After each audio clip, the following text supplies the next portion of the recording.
오늘 요한복음 12장 12절부터 18절에 있는 말씀을 가지고 사명으로 나아가라 라는 말씀을 오늘 함께 좀 나누려고 합니다. 우리 따라서 해볼까요? 사명으로 살고 사명으로 나아가는 삶이 되자. 오늘은 기독교 절기에서 종려주일이라고 합니다. 종려주일. 왜 종려주일이라고 하느냐? 예수님께서 오늘 예루살렘 성으로 입성을 하셨어요. 예루살렘 성으로 입성했을 때 예루살렘에 있던 수많은 사람들이 예수님을 환영합니다. 환영할 때 이들의 손에 들렸던 것이 바로 종려나무 가지였습니다. 종려나무 가지 잎은 사람 키가 넘을 정도로 거의 1.5m에서 2m 이상이 되는 큰 나무 가지입니다. 이스라엘 백성들은 이 종려나무 가지를 가지고 보통 두 가지를 합니다. 첫 번째는 건축 자재로 써요. 지붕을 옛날 우리식으로 따지면 초가집 생각하시면 돼요. 우리나라는 볏집단이 많았잖아요. 그러니까 그 볏집단을 활용해서 초가집을 지었습니다. 지붕의 재료로 사용했죠. 이스라엘은 실은 건기와 우기가 뚜렷하다 보니까 이런 볏집단이 오래도록 버티기가 쉽지는 않습니다. 그런데 이스라엘은 흔한 게 종려나무입니다. 이 종려나무 잎이 사람 키만큼 되게 크고 넓거든요. 이렇게 삐죽삐죽 나와 있긴 하지만 그래서 이 종려나무를 가져다가 지붕의 건축 자재로 사용했어요. 그래서 보통 한 10층에서 20층 정도 쌓아 올립니다. 이게 차곡차곡 쌓아 올려요. 쌓아 올리면 그리고 마지막에 흙으로 이렇게 바르죠. 그러면 이게 생각보다 굉장히 견고하고 튼튼합니다. 보통 이 건축 자재로 쓰고요. 두 번째는 이 종려나무 가지를 이렇게 왕이나 아니면 귀족들이 어디에 이렇게 납치실 때, 지금은 요즘은 그런 거 없지만 북한에 가면 그런 거 있습니다. 북한에 가면 김정은 아저씨 이렇게 납치면 한복 예쁘게 입은 처자들이 나와서 꽃가루 막 이렇게 뿌리면서 막 우리 지도자 동지께서 납치셨다고 막 이렇게 박수치고 막 이러잖아요. 실은 이런 거 할 때 보통 그걸 씁니다. 근데 우리가 생각하면 그거 하기 싫으면 말하면 되는 거 아니야 라고 생각하지만 우리가 아시잖아요. 왕정시대 때는 안 나오면 큰일 납니다. 강제동원 같은 그런 게 있어요. 그래서 다 그 준비가 되어 있어요. 이스라엘 사람들 입장에서는 그게 일종의 그냥 삶이었고 문화였습니다. 그런데 예수님께서 이 예루살렘에 들어오실 때 이들은 누가 강제로 동원하지 않았어요. 그냥 자기들 자발적으로 예수님이 예루살렘에 들어온다는 소식을 들었을 때 그 예수님이 우리를 구원하실 분이다. 우리를 살려주실 분이다. 라고 그들은 믿었기 때문에 실은 오늘 성경에 보면 호산나라는 단어가 나옵니다. 13절에 보면 종려나무 가지를 가지고 맞으러 나가 외치되 호산나 찬송하리로다 이렇게 나오거든요. 호산나라는 말은 히브리어로 나를 구원하소서라는 그런 뜻이에요. 그런데 이게 우리식으로 표현하면 나를 살려주세요라는 말이에요. 살려주세요라는 그런 뜻이에요. 살려주세요. 그런데 이것을 우리나라 방식으로 80년 전으로 돌리면 어떤 말이 되냐면 우리를 독립시켜주세요라는 말이 됩니다. 이스라엘 민족의 가장 큰 소원은 뭐였냐면 로마로부터의 완벽한 독립이었어요. 그래서 다윗의 왕국을 다시 세우는 거죠. 그래서 그 나라가 그들에게 강건히 되기를 원했어요. 그래서 오늘 성경 13절을 가만히 살펴보면 그게 그대로 드러납니다. 종려나무 가지를 가지고 맞으러 나가 외치되 호산나 찬송하리로다. 주의 이름으로 오시는 이 곧 이스라엘의 뭐요? 왕이시여. 그러니까 예수님 우리의 왕이 되어주셔서 이 간악한 로마의 무리들을 다 물리쳐 주시고 저 간악한 헤롯의 왕을 무너뜨려 주시고 그러니까 왕조와 정권을 완전히 뒤집어 엎어서 이스라엘 완벽하고 정말 윤택하고 행복한 이스라엘의 나라로 독립시켜 주시옵소서. 당신은 그렇게 할 수 있습니다. 우리는 그런 당신을 믿습니다 였어요. 예수님은 이스라엘 독립을 위해서 오신 분이 아니거든요. 그러니까 예수님이 말씀하시는 것과 이들이 생각하는 건 완전히 달랐어요. 사람은 참 좀 믿을 수 없는 습성 중에 하나가 뭐냐면 꼭 듣고 싶은 것만 듣습니다. 예수님은 계속 이야기했어요. 나는 나라의 독립을 위해서 이 땅에 온 게 아니다. 이스라엘의 독립을 위해서 이 땅에 온 게 아니다. 내가 로마를 무찌르고 로마를 죽이고 로마를 없애기 위해서 이 땅에 온 것이 아니라 나는 로마도 품기 위해서 왔다.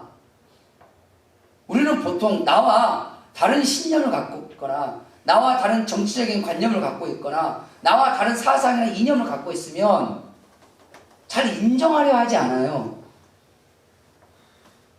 선거철이잖아요. 요즘 여러분들 그거 너무 잘 보고 있을 겁니다. 우리 이 시대나 과거 때나 이런 신념이나 이념에 부딪히면 인정하려고 하기보다 어떻게 하죠? 혐오를 일으킵니다. 그리고 백성들에게 혐오를 계속 집어넣어요. 그래서 싸우게 만들어요.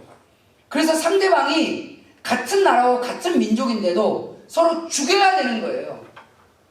저쪽 땅을 죽여야 이 나라가 잘 산다. 저쪽 파가 사라져야 이 나라가 잘 산다. 누가 우스갯소리로 그 얘기하죠. 니들이 다 죽어야 이 나라 산다고. 이런 말이 나올 정도로 서로 혐오하고 서로 없애고 죽여야 되는 이런 개념 속에 살아있던 그들에게 예수님이 이렇게 말씀하신 거예요. 나는 너희를 다 품으러 왔다. 나는 너희를 다 이해하러 왔다.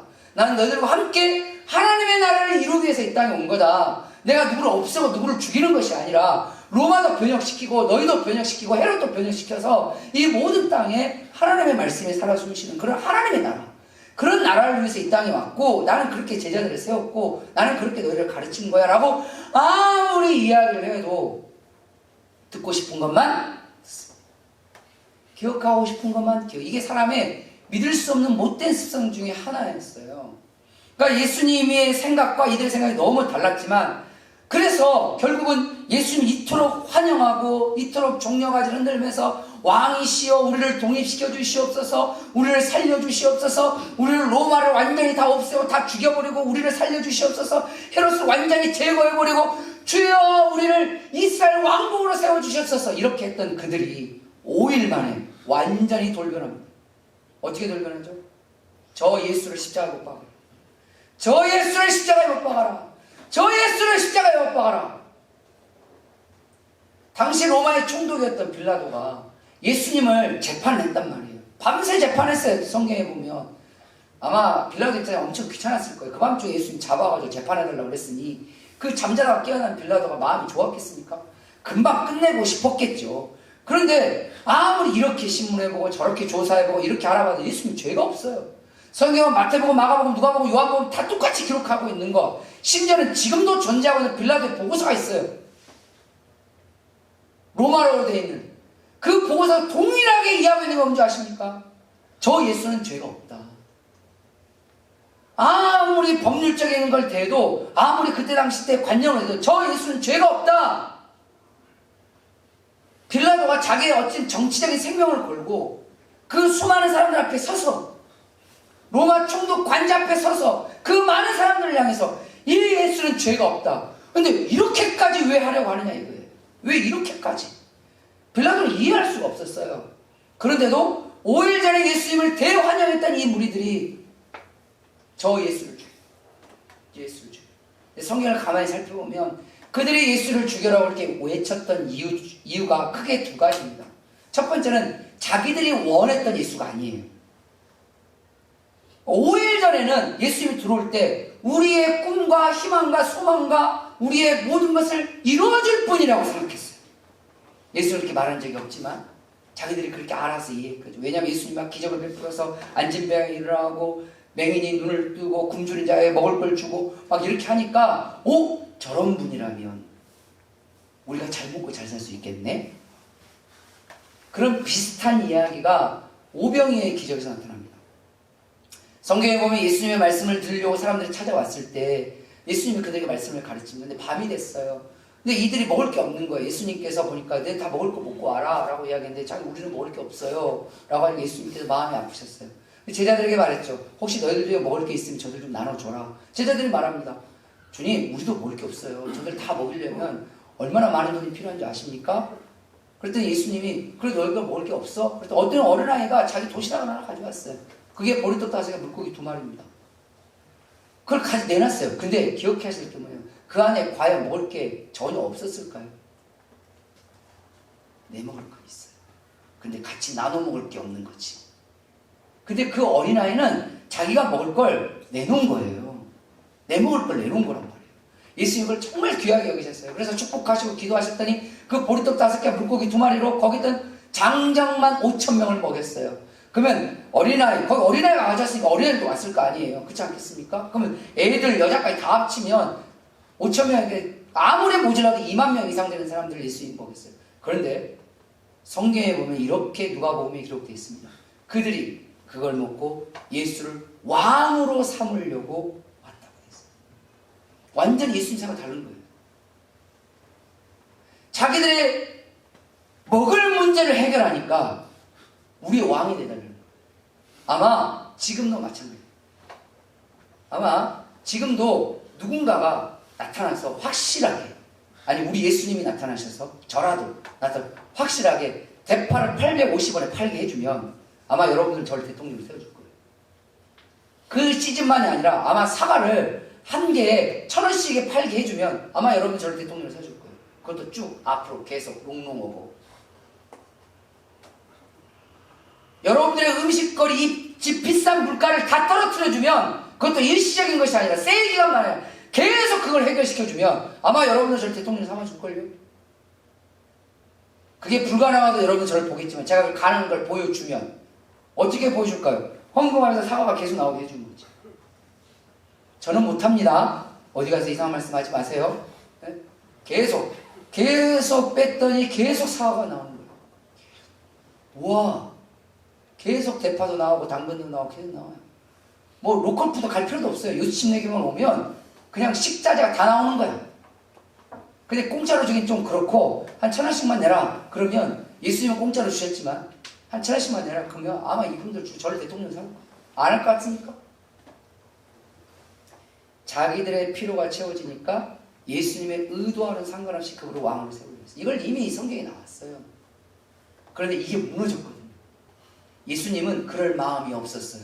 그들의 왕이 되어줄 마음이 없었고 지속적으로 그들의 먹을 거를 계속 해결해줄 마음이 없었고 예수님은 맞은 마음은 뭡니까? 그들을 하나님의 나라로 데려가고 싶은 그 마음만 있다는 사실을 알게 됐어요. 그 실망이 그들을 죽여라.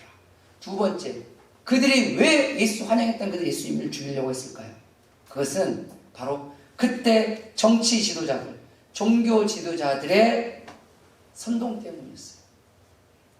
대제사장과 제사장과 바리새인과 사두개인들이 백성들을 선동하기 시작합니다. 미련한 백성들은 그 선동에 넘어가죠. 그리고 그 선동 구호를 외치고 저 예수를 십자가에 죽여라. 저 예수를 십자가에 죽여라.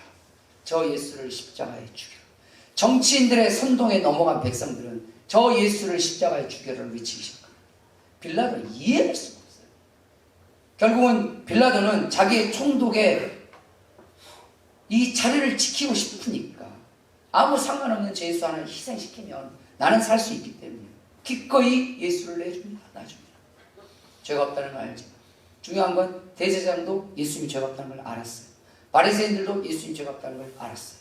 심지어 백성들도 예수님이 죄가 없다는 걸 알았어요. 알았는데 왜? 나의 꿈과 내 소망과 내가 이루고 싶은 게 다 무너져 버렸거든. 여러분이 누군가에게 기대를 거예요. 제가 얼마 전에도 어느 분하고 통화를 하다가 이거 어디서 많이 느껴본 기분인데? 라는 게 있었어요. 그게 뭐였냐면 목사님, 제가 너무 마음이 힘들어요. 살고 싶은 마음이 없을 정도예요. 왜 그러세요? 그랬더니 아들한테 실망을 너무 많이 했어요. 제 아들이 어떤 줄 아세요? 그래서 막 자기 아들의 이제 뭐 안 좋은 사건 뭐 이런 게 있어서 막 그걸 이야기하는 거예요. 아들한테 실망을 너무 많이 느끼니까 아들도 꼴보기 싫고 뭐 가족들 다 꼴보기 살고 싶은 마음 완전히 다 사라진 거예요. 뭐 그 안에는 주님도 없어요. 제가 그랬어요. 그분에게. 집사님에게 찾아오는 그 실망의 마음이 집사님을 이토록 죽고 싶은 마음을 들게 한다면 집사님 마음에는 예수님이 없는 거예요. 솔직히 말하면 우리 교인 같으면 제가 그 말 못합니다. 그 다음부터 그 집사님 저 얼굴 보겠어요? 너의 교인이니까 대놓고 이야기하지. 안 봐도 상관없으니까. 예수님이 십자가에 매달린 결정적인 이유 중에 한 가지 그거였어요. 그렇다면 예수님이 이걸 몰랐겠냐는 거예요. 예루살렘 성에 들어갈 때 이걸 몰랐겠냐는 거예요. 알고도 들어갔어요. 왜? 왜 그랬을까요? 그게 사명입니다. 그게 사명. 사명은 하나님께서 우리에게 주신 말 그대로 내가 해야 할 일입니다. 그게 사명이에요. 성경은 모든 사람은 사명이 있다라고 가르칩니다. 인식하든 인식하지 못하든 하나님이 여러분들에게 주신 해야 할 일들이 있어요. 하나만 꼽아볼까요? 부모로서의 사명이 있습니다. 여러분 자식을 선택할 수 있었어요? 여러분 심지어는 아들, 딸도 선택을 못합니다. 뭐 앞으로는 그 시대가 온다라고 하지만 과연 그게 좋은 시대인지 아직은 잘 모르겠으나 그러잖아요. 그래서 목사님 기도해 주세요. 제 뱃속에 있는 애가 딸이 되게 해달라고. 아들이 태어났어. 아이고 주여. 옛날에는 제가 전사 때까지만 해도 제가 전사 때까지만 해도 임신하잖아요. 그러면 와가지고 전도사님 우리 애가 아들이 돼도 기도 좀 해주세요. 그랬거든요. 근데 제가 부목사가 될 때부터 시대가 바뀌기 시작한 거예요. 목사님 제 뱃속에 있는 애가 딸이 되게 해주세요. 이상하게 분위기가 예전에는 아들을 선호하는 분위기에서 딸을 선호하는 분위기로 바뀌었어요. 그래서 나는 아들인데 그래서 그랬죠. 아니 아들이든 딸이든 가면 목사님 아들 그럼 이 땅에 있는 절반의 아들들은 다 뭐가 돼? 나도 아들이에요. 나도 아들. 시대가 변했어요. 나중에 딸을 낳았어요. 시간 한참 지났는데 뭐라고 하면서 목사님 딸도 딸 나름입니다. 차라리 아들이 더 나았을지도 모르겠어. 이제 와서 사람들은 자식을 낳고 그 자식에 대한 기대라는 게 있어요. 이 자식이 이렇게 컸으면 좋겠다. 이런 학교로 갔으면 좋겠다. 근데 내가 원하는 대로 낳은 건 아니잖아요. 태어났어요. 그 아이를 키워요. 때로 키우다가 속도 상하고 때로 마음도 아프고 그러잖아요. 그런데 그 아이를 끝까지 책임져야 될 사명이 부모에게 있는 거예요. 내가 선택하지는 않았지만 나에게 찾아와준 그 아이. 그래서 성경은 뭐라고 말하죠? 하나님의 뭐라고? 선물이라고. 그러면 자녀 입장에서는 부모는 뭘까요? 자녀 입장에서 부모도 하나님의 선물이에요. 때로는 그 선물이 좀 마음에 안 들 때도 있어요. 저는 어렸을 때 너무 마음에 안 들었어요. 근데 조금 마음에 안 들어서 너무 또 좋을 때도 있어요. 제가 예전에 우리 교회 누구한테 물어봤어요. 너의 부모님은 하나님이 너에게 준 선물이야. 그 선물이 좋아. 그랬더니 그 애가 그런 선물이면 별로. 우리 교회가 그랬어요. 그래가지고 야 그래도 니네 부모님인데 그랬더니 그냥 조금 좋아요. 조금 많이 좋지는 않대요. 많이 좋지는 않대요. 그래서 그래. 근데 니네 엄마 아빠도 아마 너를 많이 좋은 선물로 생각하지 않을 수도 있어. 그랬더니 뭐라고 아주 쿨해요. 요즘 애들은 그럴 것 같대요.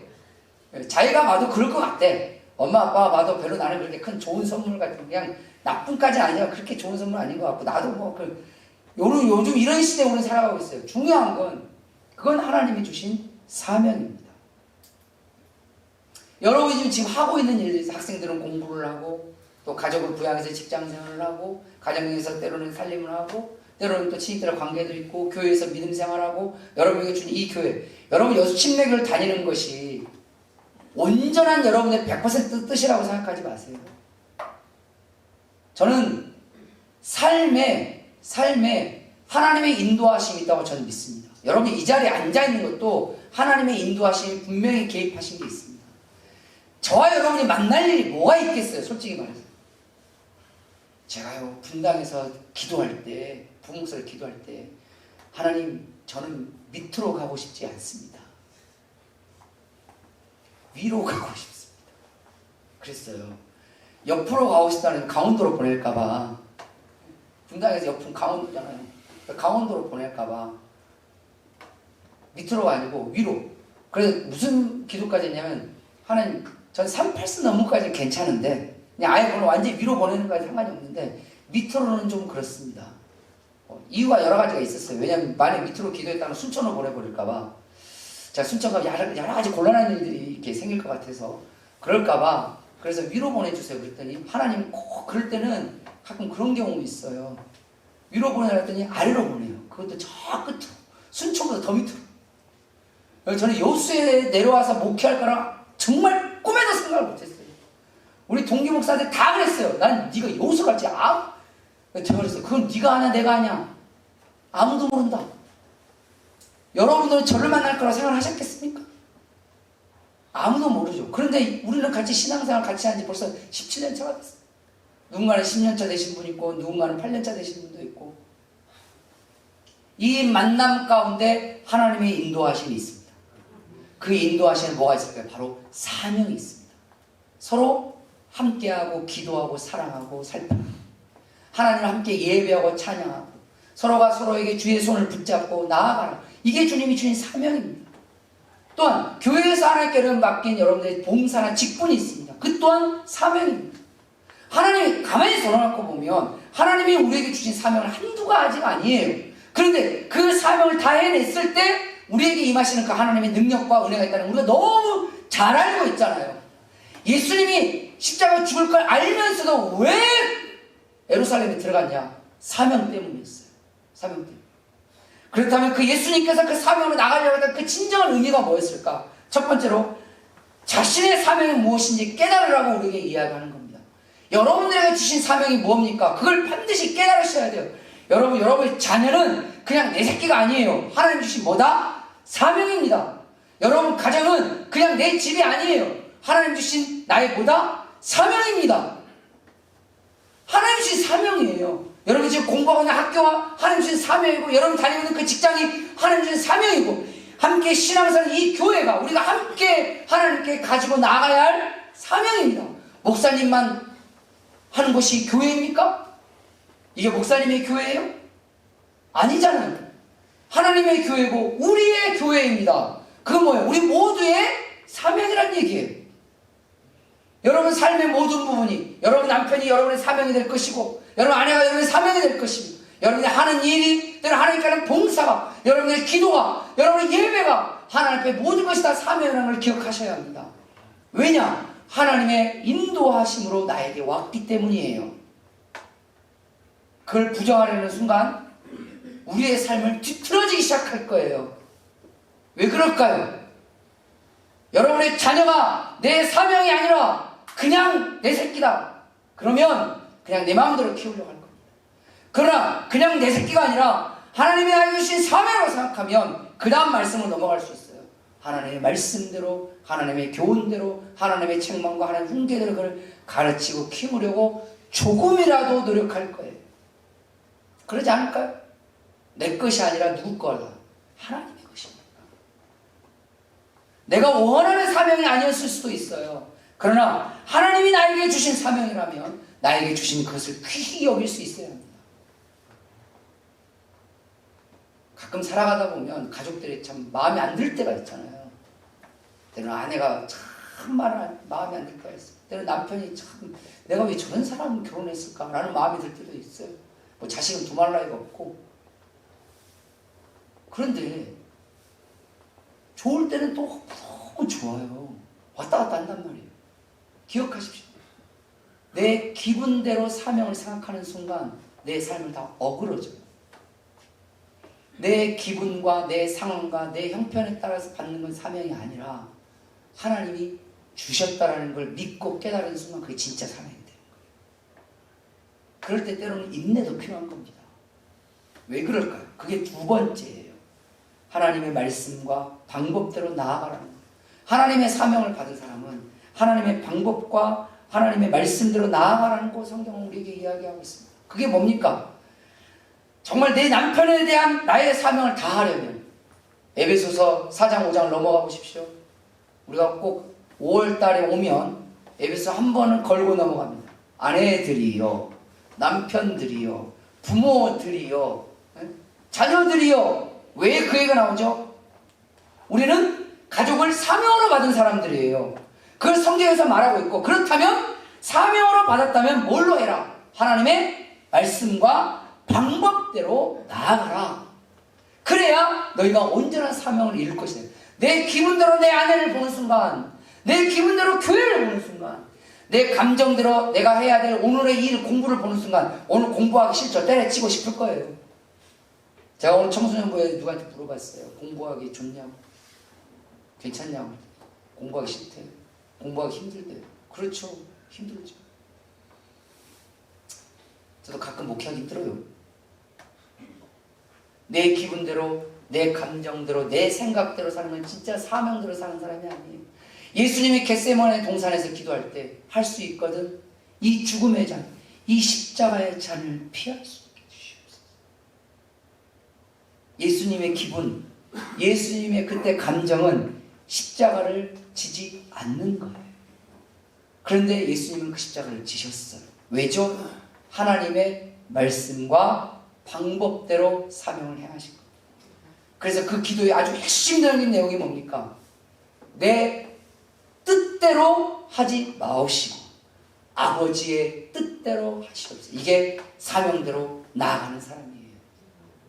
여러분 가정에도 그 사명대로 나아가십시오. 여러분 직장에서, 교회에서, 이런 삶의 자리에서 그 사명대로 나아가십시오. 그럴 때 하나님 때로는 참을 수 있는 인내를 허락해 주실 것입니다. 왜냐하면 성경에서 인내하라고 했습니다. 때로 하나님께서 말할 수 없는 기쁨도 허락해 주실 것입니다. 왜냐하면 성경에 보면 하나님 말씀대로 행했을 때 주님이 너에게 기쁨을 허락해 준다고 약속하셨기 때문입니다. 하나님의 약속은 하나님의 말씀과 방법대로 행할 때 우리에게 오는 것이지, 내가 하나님의 방법과 하나님의 말씀대로 하지 않고 내 기분대로 내 생각대로 해놓고 하나님의 약속이 나에게 이루어지기를 원한다면 이것은 잘못돼도 한참 잘못된 겁니다. 주님의 약속은 주님의 말씀과 방법대로 나아갈 때 이루어진다는 겁니다. 그래서 하나님으로부터 받은 주어진 사명이기 때문에 때로는 사람의 신념이나 사람의 방법이 아니라 하나님의 말씀과 하나님의 방법대로 나아가야 그 사명이 내 것이 될 수 있고 그 사명의 끝이 하나님의 은혜이자 축복이 될 수 있다는 사실입니다. 그래서 사람의 신념대로 살지 않으셨으면 좋겠어요. 이들이 왜 예수님을 십자가에 죽으라고 외쳤나요? 자기들의 신념이 무너졌어요. 이스라엘이 독립될 거라는 신념이 무너졌어요. 우리가 잘 사는 나라가 될 거라는 신념이 무너졌어요. 우리가 더 이상 로마의 압제로부터 시달리지 않아도 된다는 이 신념과 이 생각과 이 소망과 이 마음이 무너졌어요. 그러고 난 다음에 정치 지도자들이 선동하는 거에 넘어간 거예요. 저 예수가 너희들의 꿈을 이룰 수 없다고. 저 예수가 너희를 속였다고. 언제 예수님이 그들을 속였습니까?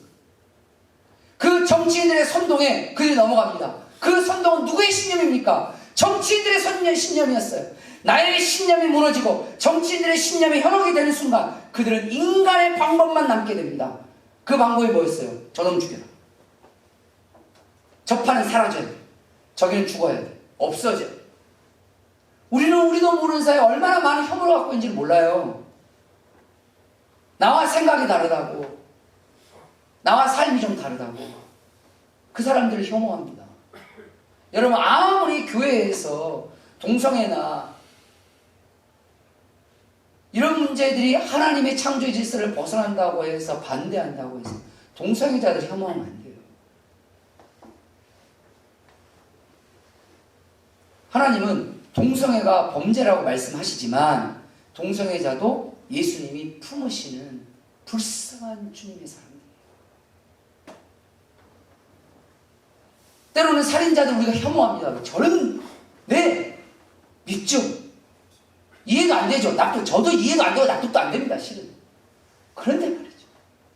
예수님은 그 십자가에서 죽으면서까지도 한쪽에 있는 강도를 용서하셨어요.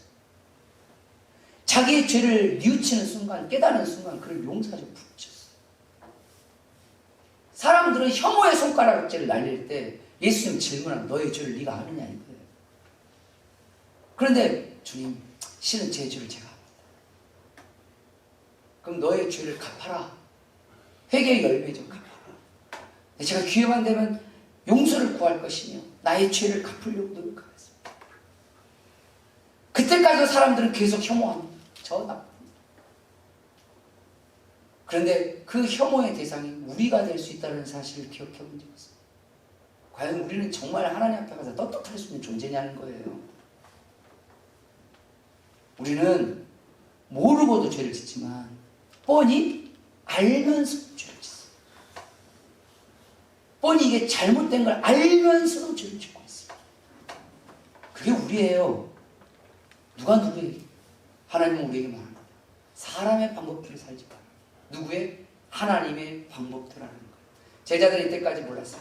오늘 성경 말씀에 보면 14절에 보니까 예수는 한 어린 나귀를 보고 타시니 이는 기록된 바, 기록됐다는 건 뭐죠? 하나님 말씀에 기록됐다는 건데 이게 실은 스가랴 9장 9절에 있는 예언에 있는 말씀입니다. 그 기록된 말씀이 시온에 따라 두려워하지 말라. 보라 너희의 왕이 나귀 새끼를 타고 오신다. 자, 시온은 이 땅에 있는 나라가 아니에요. 시온은 이 땅에 있는 도시가 아니란 말이에요. 시온은 이스라엘 백성들이 늘 고대하는 천국의 다른 이름이에요. 그래서 예루살렘이 천국이 되기를 원해서 예루살렘을 시온이라고 부를 때도 있었어요. 그걸 시오니즘이라고 부릅니다. 시온 사상이라고 하죠. 이 땅에 천국이 이루어지기를 원하는 일종의 유토피아, 그런 세상이 이루어지는 마음에서 시온이라고 불렀던 거지, 시온이라는 도시가 있는 게 아니에요. 이 말은 뭐냐, 시온에 따르면 천국의 딸들아, 천국의 자녀들아, 너희의 왕으로. 그럼 이 왕은 이 땅의 왕이란 얘기예요? 하나님 나라의 왕이란 얘기예요? 하나님 나라의 왕이란 얘기죠. 하나님 나라의 천국의 왕이 나귀를 타고 너희를 찾아올 때가 오리니, 이게 스가랴서 9장 9절에 있는 말씀이거든요. 그 말씀대로 14절과 15절이 나타났어요. 예수님은 당신의 사명을 끝까지 하나님의 말씀대로, 성경대로, 하나님의 방법대로 실천했단 말이에요. 그대로 나갔단 말이에요. 근데 우리는 예수님을 믿는 사람들인데, 우리는 하나님이 주신 사명대로 살고 싶다고 하고, 내 자식 사랑하고 싶다고 하고, 교회를 사랑하고 싶다고 하지만 내 방법대로 하려고 한다면, 내 뜻대로 내 신념대로 이 세상을 살아가려고 한다면 이게 얼마나 이율배반적인 삶이 되겠습니까? 하나님 지금도 우리에게 말합니다. 그게 너의 사명이지. 네, 제가 기도하면서 말씀을 보니까 또 하나님 말씀 때문에 맞네요. 내 자식이 그냥 내 자식이 아니라 저의 사명이었군요. 교회가 그냥 교회가 아니라 저의 사명이었군요. 제가 지금 하고 있는 이 일들이 내 사명이었군요. 그러면 내 방법대로 해라. 내가 가르쳐준 말씀대로 해라. 성경대로 해라. 그러면 그 다음부터는 내가 책임져줄게. 이게 하나님의 약속이에요. 그 약속이 여러분의 것이 됐으면 좋겠습니다. 세 번째로 하나님의 사명으로 나아가려면 어떻게 해야 될까? 바로 오직 하나님만을 의지하고 나아가야 합니다. 우리는 너무 이 말씀을 잘 알죠. 더더군다나 요즘에 우리는 시편을 가지고 큐티를 하고 계시잖아요. 생명의 삶을 보면 거기에 가장 많이 등장하는 게 하나님만을 의지하라는 말입니다. 그렇죠? 모두 다 동의합니다. 그런데 우리는 가끔, 아니 자주 하나님만을 의지해야 된다는 이 생각과 교회에서 배운 교육은 있는데 내 삶으로 가면 사람을 의지하려고 합니다. 사람들을 따라가려고 합니다. 때로는 사람들의 사상, 그 사람이 존경하고 있는 그 사람의 모습.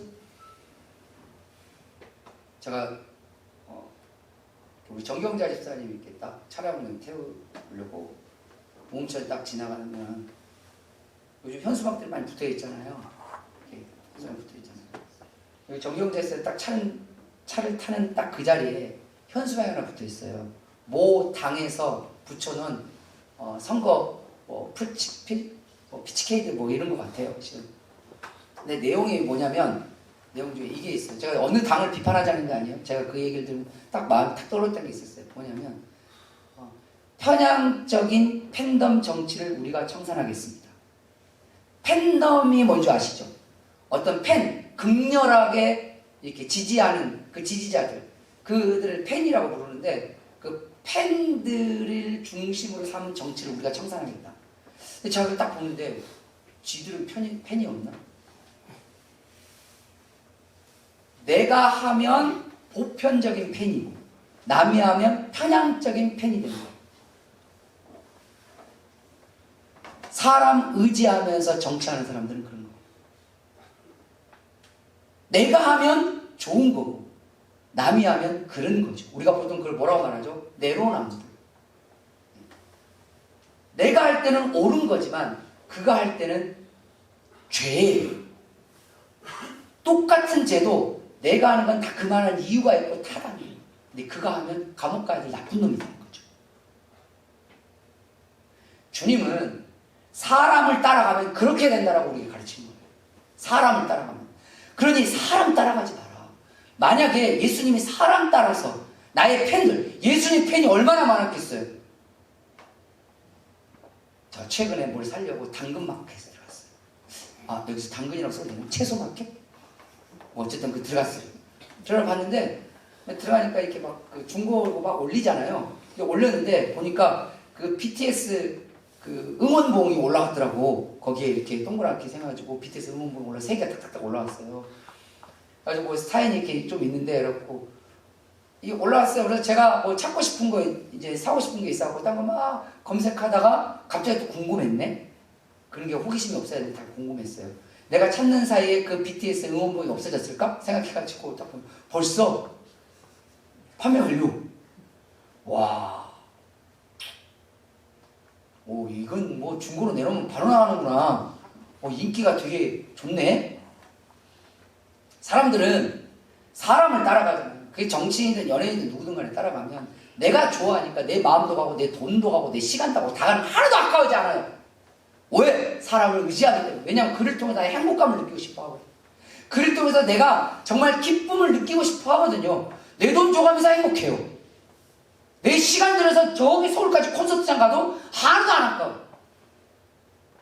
누가 그러더라고. 이명웅의 콘서트 그거 한번 보는 게 평생의 소원인데 아무리 예약을 하려고 해도 예약을 할 수 없다고. 제 아는 그 후배가 있어가지고 부탁을 했어요. 여러분 저한테 부탁하지 마세요. 부탁을 했어요. 하도 그래가지고 제가 너 쟤 이렇게 있어요. 하도 그래가지고 부탁을 했어요. 그 친구가 제가 그거 해드릴 수 있는데 라고 이야기해요. 또 그 하는 놈들은 다 방법이 다 있나 봐요. 그래가지고 그래 그럼 이명웅 콘서트 표를 한 2장만 어떻게 구할 수 없을까? 그랬더니 이번 차수는 안 되고 좀 시간이 있어요. 한 좀 된 것 같은데 이번 차 다음 차수는 자기가 한번 시도를 한번 해보겠다고. 그게요 1분 안에 끝나요. 해보신 분도 있나? 1분 안에 끝나요. 그게 근데 그 1분 안에 끝내는 그 친구 2개를 구했어요. 놀랍지 않아요? 이쯤 되면 우리 교회 청소년부 애들이 이제 지들 좋아하는 애들 뭐 콘서트 하더라고 달려올까봐 무서워서 나한테 부탁하지 말라는. 이분이 그 표 2개를 받고 우셨어요. 제가 속으로 그랬어요. 이걸 주는 게 맞나? 고민을 엄청 많았으나 어쨌든 약속을 했으니까 드렸어요. 우리 주님이 사람 따랐고 사람 의지하고 사람과 함께했다. 예수님을 정말 열광하는 그 팬들이었다. 예수님이 그들을 봤다면 예루살렘에 갔을까요? 아마 예수님 시대 때 예수님은 지금의 임영웅을 뛰어넘는 인기였을 거예요. 예수님 구름대처럼 몰려들 거예요. 그 구름대처럼 몰려든 그 인간들이 5일 만에 변합니다. 이게 슬프지만 사람이에요. 하나님 그걸 깨달아라. 사람은 언제든 변한다. 아니라고 해도 언제든 변한다. 그리고 너도 변한다. 그런데 그 사람을 의지할 수 있느냐? 그 사람을 100% 신뢰할 수 있느냐? 사람은 믿어야 하는 존재가 아니라 사람은 사랑해줘야 할 존재다. 이게 주님이 가르쳐주신 방법이었어요. 주님은 단 한 번도 사람을 믿고 의지하지 않으셨어요. 슬프지만 왜? 우리를 너무 잘 아시거든요. 청소년부 애들하고 이야기하다 보면 목사님 그렇게 좋아가지고 결혼했을 텐데 왜 우리 엄마 아빠는 저렇게 싸운대요? 라고 물어볼 때가 있어요.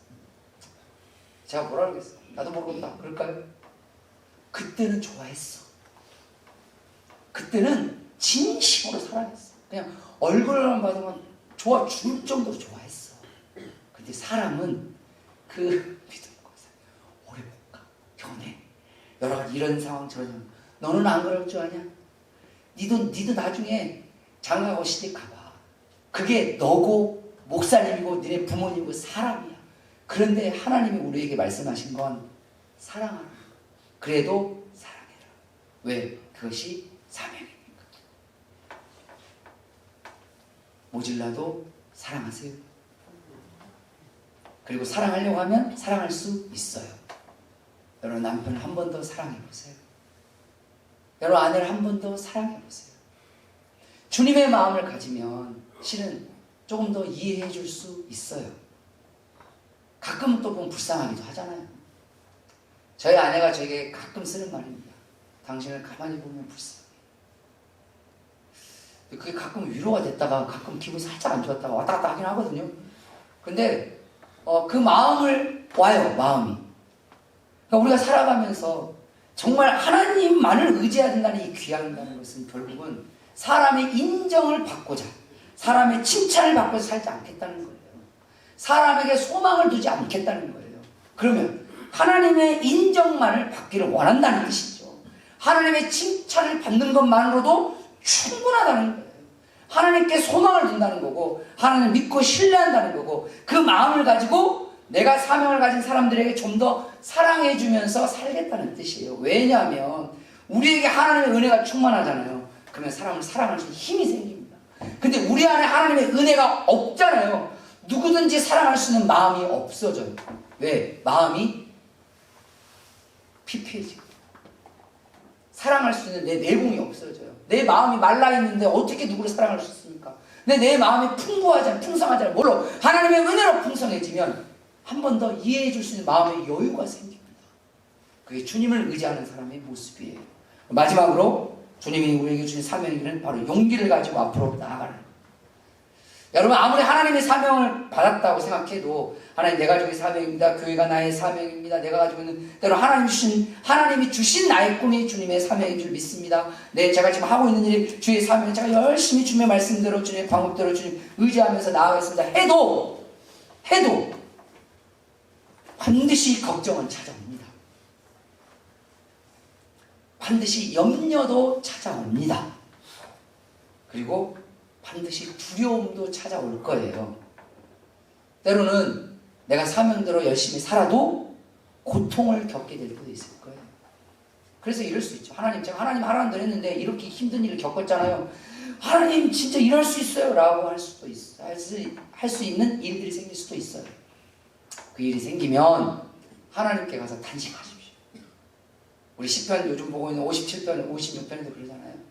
사람에게 가서 불평, 불만, 원망 늘어놓지 말고 다윗처럼 하나님께서 탄식. 하나님 나 죽을 것 같아요. 하나님이 하라는 대로 했는데 나 정말 너무 무섭습니다. 너무 힘들어요. 너무 걱정스럽고 너무 염려가 됩니다. 사람에게 입을 풀지 마시고 하나님께 입을 푸는 걸 성경에서는 탄식이라고 합니다. 주님께 탄식하는 기도로 불리세요. 주님이 절대 그걸 탓하지 않습니다. 도리어 사람들에게 불평, 불만을 막 늘어놓고 다니는 걸 하나님 탓하시지, 잘못하면 이거 하나님 큰 징계거리가 될 수도 있지만 하나님께 다 털어놓는 건 하나님 절대 탓하지 않아요. 도리어 하나님이 그를 위로해 주시고 격려하시고 용기를 허락해 주십니다. 주님 붙들고 그 용기를 회복하십시오. 기도하세요. 하나님 용기를 주세요. 오늘 아침까지 정말 저 꼴보기 싫은 제 자식이지만 사랑할 수 있는 용기를 주시옵소서.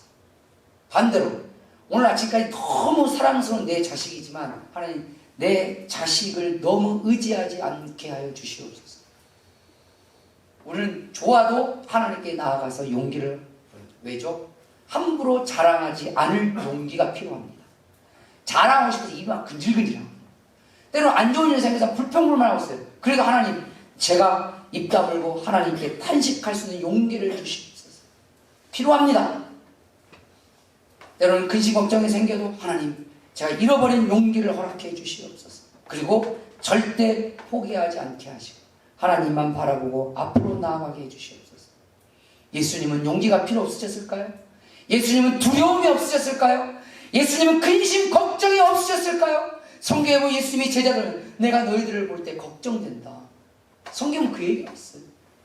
예수님도 겟세마네 동산에서 십자가에 죽기 전날에 두려움이 찾아왔어요. 얼마나 그 두려움이 찾아왔으면 하나님께 기도할 때 땀방울이 뭐가 될 정도로, 핏방울이 될 정도로 얼마나 막 전심을 했으면. 제가 예전에 대전에서 안과 다니는데 거기 성모안과인데 그 원장님이 그러더라고요. 목사님, 성경에 보면 예수님이 겟세마네에서 기도할 때 땀방울 핏방울이 됐잖아요. 그래서 예수님 좀만 더 갔으면 녹내자 왔을 거래요. 왜? 안압이 높아져서. 그 정도로 막 왜죠? 왜 그 정도로 예수님이 기도하실 수밖에 없냐는 거예요.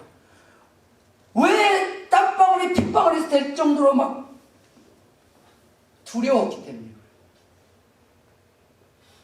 너무 무서웠어요. 정말 너무 무서웠어요. 여러분 십자가에 죽은 사람 여러분 눈으로 본 적 있어요? 저도 본 적이 없어요. 한 십몇 년 전에, 한 20년 됐네. 20년 전에 패션 오브 크라이스트라는 영화를 개봉했는데 멜 깁슨이 감독을 했던, 그걸 거의 실제적으로 예수님의 죽으심을 만든 영화거든요. 근데 그 영화 보고 졸도한 사람도 있었어요. 근데 멜 깁슨이 뭐라고 인터뷰인지 아십니까?